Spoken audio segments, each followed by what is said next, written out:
Hello hello hello. Good evening good evening good evening. एक बार रुको जरा।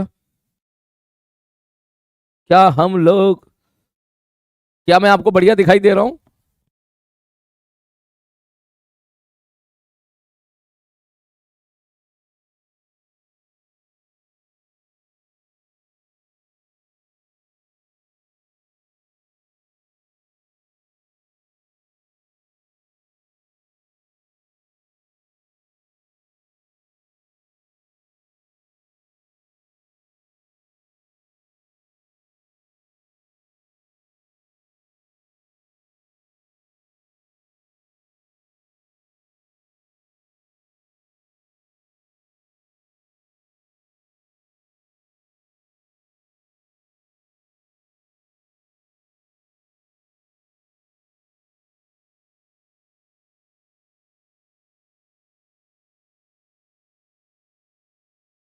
Hello hello hello hello. क्या मेरी आवाज आ रही है बेटा? लोकेश जी प्लीज चैट को ऑन रखिएगा। थोड़ा सा बच्चों की चैट जो है मुझे मिलती रहे ताकि मुझे पता चलता रहे कि क्या मेरी आवाज बढ़िया सुनाई दे रही है नहीं दे रही है। एक बार प्लीज देखिए चेक। स्टार्ट। सामने स्क्रीन पे कुछ आ नहीं रहा है। ओबीएस लगा दीजिए।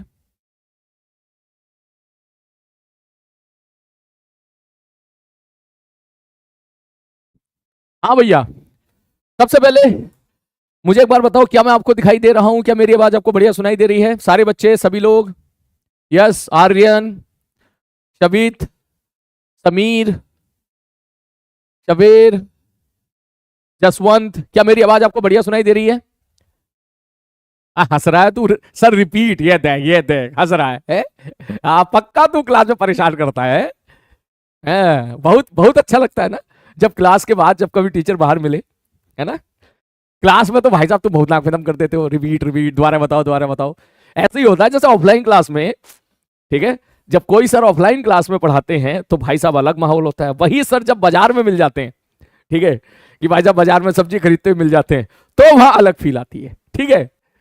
हाँ मुझे ऐसे ही लग रहा है। ठीक है ना? तेरे कमेंट देख के मुझे ऐसे ही लग रहा है। तो ऑफलाइन से याद आया बेटा, तो आज का एक छोटा सा सेशन है आप लोगों के लिए। ठीक है। इट इज वेरी इंपॉर्टेंट, आप देखिएगा अगर आपको इस चीज की जरूरत है तो। ठीक है।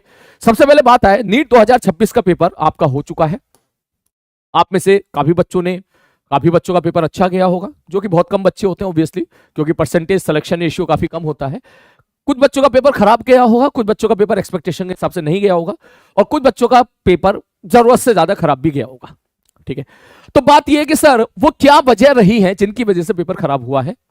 सबसे पहली बात, ये वीडियो मैं उन बच्चों के लिए बना रहा हूं जो बच्चे डिसीजन ले चुके हैं कि मुझे इस साल ड्रॉप लेना है। ठीक है। मैं यहां पर ये नहीं बता रहा हूं कि आप drop low, it's your choice. आप आराम से सोचिए अपने बारे में। आपको अगर लगता है कि आप ड्रॉप लेना चाहते हो तो पहले आप ये डिसाइड करो, फैमिली से पूछो, मम्मी पापा की राय लो अच्छे से, भैया बहनों, भैया की, दीदी की, बहनों की आपकी राय लो, और फिर आप सोचो कि आपको ड्रॉप लेना है या नहीं लेना है। अगर आप ये डिसाइड कर चुके हैं कि आपको ड्रॉप लेना है, तो ड्रॉप लेने से पहले ये बहुत जरूरी है जानना कि वो क्या वजह रह गई थी जिसकी वजह से आपका नीट का पेपर एक्सपेक्टेशन के अनुसार नहीं जा पाया। क्योंकि जब तक आप उस पे काम नहीं करोगे, अपनी कमियों पे काम नहीं करोगे, तब तक जाहिर सी बात है आपका रिजल्ट ऑब्वियसली ऐसा ही रहेगा जैसा इस साल आया था। ठीक है। तो बहुत जरूरी होता है कि हम अपनी कमियों पे काम करें। अगर मैं कमियों के बारे में बात करूं तो क्या आमतौर पे कमियां होती हैं? बोले सबसे पहला आता है तुम्हारा कंसिस्टेंसी। हाँ सर जी। ये आमतौर पर ऑनलाइन क्लासेस में ज्यादा देखने के लिए मिलती है, क्योंकि बड़ा मुश्किल होता है रोजाना 3-3 क्लास लाइव अटेंड कर पाना। मैं इसके लिए आपको मैं जिम्मेदार नहीं ठहराना चाहूंगा, क्योंकि मुझसे भी अगर बोला जाए कि सर आप ये लेक्चर देख लो 3 घंटे का, तो मैं भी शायद उतनी डेडिकेशन से नहीं देख पाऊंगा। लेकिन आप लोग देखते हो, सैल्यूट है आपको कि आप रोजाना 3-3 क्लास जो है लाइव क्लास आप अटेंड करते हो। लेकिन फिर भी कुछ बच्चे होते हैं जिनका कंसिस्टेंसी थोड़ा सा ब्रेक हो जाता है। ठीक। कुछ बच्चे होते हैं जो थोड़े बैकलॉग से परेशान हो जाते हैं। जब कंसिस्टेंसी ब्रेक होती है तो बैकलॉग आता है, जाहिर सी बात है, क्लास छूट जाती है। फिर क्लास को कंप्लीट करने के लिए हम शॉर्टकट तरीके ढूंढने की कोशिश करते हैं, कहीं से मुझे वन शॉट मिल जाए, ठीक है, या कहीं से थ्योरी से मुझे समझ में आ जाए, फिर हम लोग ये कोशिश करते हैं। कभी कभी ऐसा भी होता है कि आपको प्रॉपर एनवायरमेंट नहीं मिल पाता है पढ़ाई का। आप अकेले होते हो घर में, आप बंद कमरे में अकेले पढ़ रहे हो, ठीक है, आपको आपका कोई दोस्त नहीं है जिससे आप क्वेश्चन डिस्कस कर सको, आपके कोई साथी नहीं है जिनके साथ आप सवालों के साथ खेल सको, अब तुझसे वो सवाल हुआ क्या, तूने होमवर्क किया क्या। ये भी कभी कभी जो है आपके जो है रीजन बन जाते हैं। और एक और रीजन जैसे डिसिप्लिन आपका हो गया है।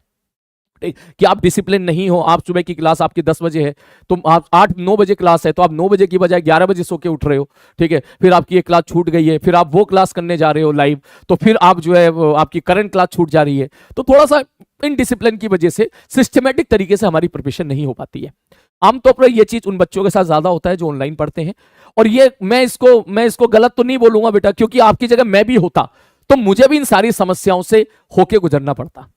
जो बच्चा इन सारी समस्याओं को पार कर लेता है, इन सारी समस्याओं को जीत लेता है, इन सारी समस्याओं से बाहर निकल जाता है, वो बच्चा डेफिनेटली अपना पेपर बहुत अच्छा करके लेके जाता है। ठीक है, बिल्कुल सही बात है।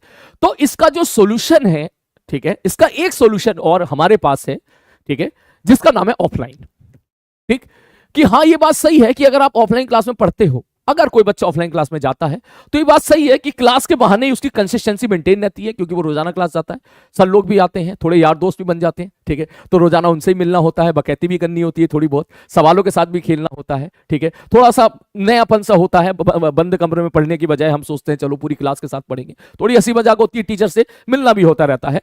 जब रोजाना क्लास जाते हो तो जाहिर सी बात है फिर बैकलॉग पे बनने के चांसेस भी कम होते हैं, प्रॉपर एनवायरमेंट भी आपको वहां पर मिल जाता है, क्योंकि जाहिर सी बात है आपका दोस्त अगर होमवर्क करके लेके आया है और आप होमवर्क करके नहीं लेके आए हो, तो आपको फील होता है, बोले यार ये मेरा दोस्त आगे निकल जाएगा आज, ठीक है, ये होमवर्क नहीं कर पाया यार, ठीक है, और मैं होमवर्क जो है बस ये होमवर्क करके लाया और मैं होमवर्क नहीं करके लाया हूं, ठीक है, कोई सवाल सर ने सवाल दिया कि भाई ये क्वेश्चन है, इसको जल्दी सॉल्व करके बताओ, आपके दोस्त ने तुरंत सॉल्व कर लिया और उसने बोला, जोर से चिल्ला के बोला, सर इसका आंसर है 25.3, ठीक है, और तुमने देखा भाई मेरा तो आंसर ही नहीं आ रहा है, फिर पता चला 25.3 आंसर आ गया, तो तुम्हें कहीं ना कहीं ये चीजें मोटिवेट करती है, बोले यार वो निकाल सकता है तो मैं क्यों नहीं निकाल सकता, तो ये कहीं ना कहीं चीजें मोटिवेट करती है पढ़ने के लिए, आप पढ़ते हो, इसी प्रकार से आपका डिसिप्लिन मेंटेन रहता है, क्योंकि क्लास में जब आपके सर होते हैं तो उस टाइम पे ये नहीं हो सकता कि सर सर सर रुको ना, मैंने कहा हाँ, बोले रुको मैं बाहर जा रहा हूं रील देख के आता हूं थोड़ा सा, आप ऑफलाइन क्लास में ये नहीं कर सकते, ऑनलाइन क्लास में आप ये कर सकते हो कि लेक्चर को तुरंत आपने पॉज कर दिया, मोबाइल में फिर रील देखना शुरू कर दिया, यार थोड़ा सा मूड फ्रेश कर लेता हूं, थोड़ा सा मूड फ्रेश कर लेता हूं, फिर आपने उसको फ्लिप कर दिया और फिर सोचा चलो यार आधे घंटे के बाद पढ़ेंगे, ठीक है, 1 घंटे के बाद पढ़ेंगे, तो कहीं ना कहीं आपकी पढ़ाई ब्रेक हो गई है। ये चीज ऑफलाइन क्लास में ऑब्वियसली पॉसिबल नहीं है, क्लास के अंदर आ गए तो आप टीचर की परमिशन के बिना बाहर जाओगे नहीं, ठीक है, मोबाइल भी यूज करोगे नहीं, आपका सारा ध्यान होगा टीचर की तरफ, आप अपने नोट्स बनाओगे, सब्जेक्ट पे फोकस रहोगे, पूरी क्लास एक रिदम में पढ़ रही होती है, तो ऑब्वियसली इसका फायदा तो मिलता ही है। तो अगर आपके साथ ऐसा कुछ हुआ है, आपको लगता है कि आपको ऑफलाइन क्लास की जरूरत है, तो यस, फिर आप विद्यापीठ ऑफलाइन में यू आर मोस्ट वेलकम। मैं आपको पहली चीजें क्लियर कर दूं, मैं ये नहीं बोल रहा हूं कि आप विद्यापीठ में एडमिशन लो, मैं ऐसा बिल्कुल नहीं बोल रहा हूं। अगर आप में से कोई बच्चे ऐसे हैं कि जो यकीन बैच में पढ़ रहे हैं, ऑनलाइन यकीन 2.0 से पढ़ रहे हैं, यकीन 1.0 से पढ़ रहे हैं, या किसी भी ऑनलाइन बैच में अगर आप पढ़ रहे हो और आपकी पढ़ाई बहुत अच्छी चल रही है, आपकी कंसिस्टेंसी मेंटेन है, आप एकदम घर पे आपको अच्छा लगता है रूम पे बैठ के पढ़ना, आपको अच्छा लगता है अकेले अच्छे से क्वेश्चन फोकस्ड होकर क्वेश्चन को सॉल्व करना, आप लाइव क्लास अटेंड कर पा रहे हो, थोड़ा बहुत ऊपर नीचे कमी होती भी है तो वो आप दूर कर लेते हो, 2, 4, 15, 20 मिनट का बैकलॉग आया भी तो वो आपने शाम को कवर कर लिया है, आपका बिल्कुल बढ़िया ऑनलाइन आप रिदम में आ चुके हो, तो in that case I will suggest कि आप ऑनलाइन ही पढ़िए, फिर आपको जबरदस्ती ऑफलाइन में शिफ्ट होने की जरूरत नहीं है। हरी बात समझ में, मैं वही बात बोलूंगा जो तेरे लिए सही, अगर तेरी पढ़ाई ऑनलाइन में अच्छी चल रही है, तू क्लास भी अटेंड कर रहा है, तू कंसिस्टेंसी के साथ पढ़ाई कर रहा है, ठीक है, थोड़ा बहुत ऊपर नीचे 10-15% हो सकता है, उसके लिए भी कोई बड़ा स्टेप लेने की कोई जरूरत नहीं है, वो 10-15% हर बच्चे के साथ होता है, ठीक है, दैट इग्नोर इट। एक आध कोई क्लास तेरी हफ्ते में एक आध छूट गई, कोई बड़ी बात नहीं है, ठीक है, कोई एक होमवर्क नहीं कर पाया, कोई हफ्ते में 2-3 क्लास का, इट्स ओके, संडे को कर लेगा, ये सब चलेगा, ठीक है। लेकिन अगर आपके साथ ये ज्यादा हो रहा है कि भैया मैं तो पढ़ ही नहीं पाता हूं ऑनलाइन, मेरे साथ तो बड़ी दिक्कत हो रही है, इनडिसिप्लिन बहुत ज्यादा है, मैं होमवर्क कभी भी नहीं कर पाता हूं, मैं क्लास भी कभी कोई एक हफ्ते में 2 या 3 ही क्लास कर पा रहा हूं, बाकी लाइव भी नहीं आ पा रहा हूं, मेरी बस की बात नहीं है मोबाइल पे पढ़ पाना, मेरी आंखों में दर्द होना शुरू हो जाता है, ये सब चीजें मुझसे नहीं हो पा रहा है, तो इन दैट केस अगर आपके पास अगर आप चाहते हो उसके बाद कि नहीं यार मेरे को तो ऑनलाइन जाना ज्यादा ठीक रहेगा, yes then you are most welcome कि आप यहां पर विद्यापीठ ऑफलाइन को ज्वाइन कर सकते हैं। तो मैं यहां पर बेसिकली इसी छोटी सी वीडियो के लिए आया हूं, तो जरा एक बार देख लेते हैं, ड्रॉप लेना है, बोले ठीक है सर जी, अगर ड्रॉप लेने का सोच लिया है तो पीडब्ल्यू विद्यापीठ ही क्यों, क्योंकि आपको अच्छा एनवायरमेंट बनेगा, पढ़ाई बहुत बढ़िया होगी, फिजिकल डाउट सपोर्ट मिलेगा, टेस्ट एनवायरमेंट होगा और 1-to-1 मेंटरशिप होगी, ठीक। इसमें जो मुझे सबसे प्यारा सबसे अच्छी चीज लगती है वो लगती है टेस्ट का एनवायरमेंट, क्योंकि जाहिर सी बात है इस बार काफी बच्चों का पेपर इसलिए थोड़ा ठीक से नहीं जा पाया था क्योंकि उन्होंने टेस्ट की प्रैक्टिस नहीं की थी, ठीक है। तो एक टेस्ट वाला माहौल होना बहुत जरूरी है, बहुत ज्यादा टेस्ट होना आपके बहुत जरूरी है। इसके अलावा इस बैच का नाम है मेरे भाई चैंपियन बैच। ठीक, इस बैच का नाम है मेरे भाई चैंपियन बैच। ये प्योरली ऑफलाइन है ये, ठीक है। इसमें क्या होगा, इसमें आपके 60 से ज्यादा टेस्ट नीट 2027 से पहले आपके होने वाले हैं। 60 से ज्यादा मतलब मिनिमम 60 है, मैक्सिमम कितना भी हो सकता है, डिपेंड्स आपकी क्लास में। आप जैसे आपका सिलेबस होता है, मान के चलिए आपका सिलेबस आपका मार्च में खत्म होता है, मार्च का सिलेबस खत्म होने के बाद फिर आपके पास फरवरी होता है, मार्च होता है, क्या पता हमारी नीट की डेट कब आए अगले साल। ठीक, तो उस दौरान जितनी आपका खाली टाइम रहेगा, तो ऐसा नहीं है कि खाली टाइम में आपको खाली छोड़ दिया जाएगा, ऐसा बिल्कुल नहीं है। आपको बार बार आपको टेस्ट करवाए जाएंगे, आपको टेस्ट दिए जाएंगे, हर तरह के टेस्ट की प्रैक्टिस करवाई जाएगी, चाहे आसान हो, चाहे टफ हो, चाहे मीडियम हो, ताकि आप नीट का पेपर अपना बेटर तरीके से दे पाए। इसी के साथ जैसे कि अब माहौल शुरू हो गया है कि अगला नीट का पेपर सीबीटी मोड में हो सकता है, तो मिनिमम 8 टेस्ट तो आपके सीबीटी मोड में होंगे ही होंगे, इससे ज्यादा भी हो सकते हैं, डिपेंड्स। जैसे जैसे गो विद द फ्लो, जैसे जैसे वक्त बीतता जाएगा हमें भी चीजें क्लियर होती जाएंगी कि एनटीए की तरफ से क्या इंफॉर्मेशन आ रही है। 60 घंटा तुम्हारी ऑफलाइन डाउट सपोर्ट रहेगा ऑफलाइन क्लास में। और ये डाउट काउंटर एक बहुत इंपॉर्टेंट महत्व रखता है। ठीक, इसमें क्या होता है कि भाई आपके जो भी डाउट्स हैं, आपके सामने सर बैठे लोग होंगे वहां पर। ठीक है, मैं कई बार विद्यापीठ सेंटर गया भी हूं, मैं बच्चों से पूछता भी हूं, तो बच्चे बताते हैं कि सर ये हमारे डाउट काउंटर है, हम यहाँ पर अपने डाउट पूछ सकते हैं सर से। वहां पे जो सर होते हैं, मैडम्स होती हैं, वो आपके डाउट्स क्लियर करते हैं। 750 से ज्यादा ऑफलाइन क्लासेस आपकी रहती है।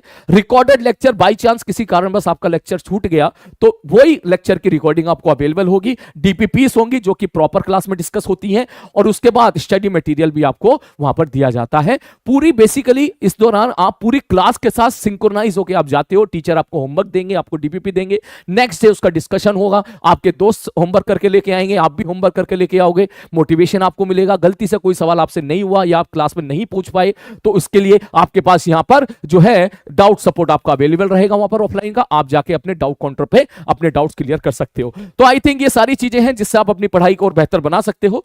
अगला इसके बाद आपका जो है क्लासेस वो 5 से 6 वीक रहेंगी, 3 लेक्चर पर डे रहेंगे, कम से कम 25 से 26 हजार क्वेश्चंस की प्रैक्टिस कराई जाएगी। ठीक है, और उसके बाद 750 टीचिंग आवर है, और कम से कम 50 टेस्ट आपके जो है यहां पर जो है प्लान किए गए हैं, जिसमें 10,000 से ज्यादा क्वेश्चन आपको देखने के लिए मिलेंगे।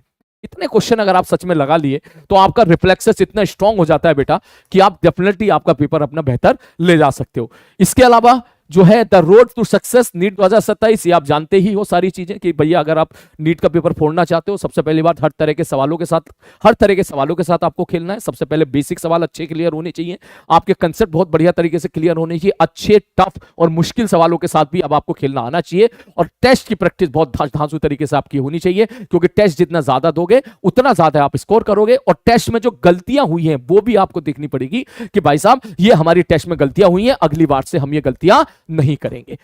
इसके बाद जो बच्चे नीट में अच्छा परफॉर्म किए हैं उनके लिए यहां पर जो है स्कॉलरशिप प्रोग्राम भी है। कोई बच्चा 530 मार्क्स से ज्यादा है तो उसको उसकी फीस मात्र 5,000 रुपए है। किसी का मार्क्स 515 से लेके 530 के बीच में है तो ये उसकी फीस रहेगी। उसके बाद किसी का मार्क्स 500 से 514 के बीच में है तो ये इनकी फीस रहेगी। किसी के मार्क्स 450 से कम हो तो वो आपके जैसा सेंटर पे आप अपने नियरेस्ट सेंटर पे जाओगे उसके हिसाब से चलेगा। इस फीस के बारे में आप जो है जैसे आप वहां पर जाएंगे सेंटर पे, वहां पर और डिटेलिंग में आप पूछ सकते हैं। ठीक है, हो सकता है आपके मार्क्स जैसा आप सोच रहे हो उससे और बेटर आ जाए, तो अगर ऐसा है तो आपकी फीस में और ज्यादा यहां पर जो स्कॉलरशिप वाला पार्ट है वो आपका यहां पर बढ़ाया जा सकता है। जो आपका बैच है वो 6 जुलाई और 13 जुलाई को आपका जो है ये बैच स्टार्ट होने जा रहा है। ठीक है, आप अपने नियरेस्ट विद्यापीठ सेंटर पे जा सकते हैं, वहां से अपने बैच को यहां पर जो है एनरोल कर सकते हैं। विद्यापीठ एंड पाठशाला सेंटर आप नियरेस्ट जाके वहां से सारी इंफॉर्मेशन आप ले सकते हैं। रजिस्ट्रेशन आपका ओपन हो चुका है। ठीक है, अपने नियरेस्ट विद्यापीठ और पाठशाला सेंटर पे जाके आप एडमिशन फॉर्म वहां पे देख सकते हैं, एडमिशन फॉर्म भर सकते हो। मैं तो बोलूं एक बार ऐसे नहीं, एक बार जरूर जाइएगा एडमिशन लेने से पहले ये आप जरूर जाइएगा, ऐसे घर पे बैठ के एडमिशन मत लीजिएगा प्लीज। आप जाइएगा एक बार सेंटर को देखिएगा। ठीक है, सेंटर को मैं सीरियसली बता रहा हूं, देख 2-4 बातें। ठीक है, सबसे पहली बात, अगर तेरी पढ़ाई ऑनलाइन में बहुत बढ़िया चल रही है तो फिर यहां आने की जरूरत नहीं है, बिल्कुल नहीं है। पढ़ता रहे तो बढ़िया, तू बढ़िया पढ़ता रहे। हमारे पास ऐसे 6-7 महीने पढ़े, ठीक है, उससे ज्यादा समय नहीं हमारे पास। ठीक, अगर तुझे लगता है कि ऑनलाइन तेरी पढ़ाई नहीं हो पा रही है और तुझे ऑफलाइन की जरूरत है, then you are most welcome.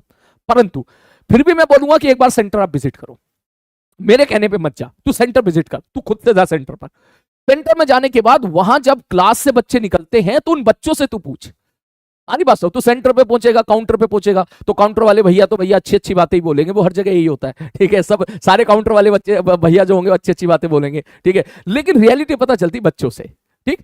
तो आप एक काम करो, अगर आपने डिसीजन लिया तो आप ऐसे टाइम पे जाओ जब क्लास छूटती है, और जब बच्चे बाहर आए उन बच्चों से आप उनका रिव्यू लो कि तू ये बता भाई क्लासेस कैसी चल रही हैं, समझ में आता है नहीं आता है, क्या टेस्ट होते हैं नहीं होते हैं, डीपीपीज मिलती है नहीं मिलती है, क्या डीपीपी डिस्कस होती है क्लास में नहीं होती है, अगर कोई डाउट रह गया तो डाउट क्लियर कैसे करते हो, कहां से डाउट क्लियर करते हो, सर का सपोर्ट कैसा रहता है, ठीक है। हमें कोई दिक्कत होती है तो क्या सर से बातचीत करने का मौका मिलता है नहीं मिलता है, हमारी प्रॉब्लम्स को एंटरटेन किया जाता है या नहीं किया जाता है, एक बार उन बच्चों से पूछो, ठीक है। वो आपको ऑनेस्ट रिव्यू बताएंगे। उसके बाद अगर लगे कि हाँ बच्चे जिस हिसाब से बोल रहे हैं आपको इन चीज की जरूरत है, यस, फिर आप यहां पर एडमिशन डेफिनेटली ले सकते हो, ठीक है।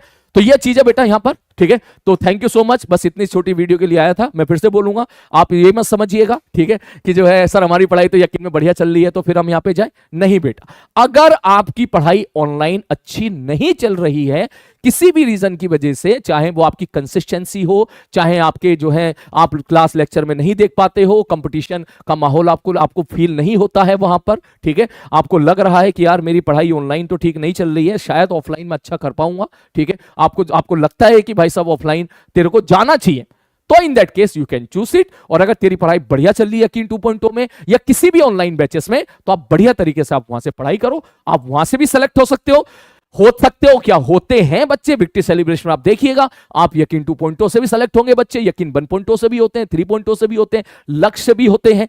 आ रही बात समझ में? इसी के साथ साथ कुछ बच्चे तो हमारे यूट्यूब से ही सेलेक्ट हो जाते हैं, और उसी प्रकार से विद्यापीठ से भी भर भर के सिलेक्शन होते हैं। आ रही बात समझ में? विद्यापीठ से भी भर भर के सिलेक्शन होते हैं, वो आप विक्ट्री सेलिब्रेशन पे देखते हो। अब आपके ऊपर डिपेंड करेगा कि आपको किस चीज की जरूरत है। तो दिस इज ऑल अबाउट, अपना ध्यान रखिए बेटा, टेक केयर।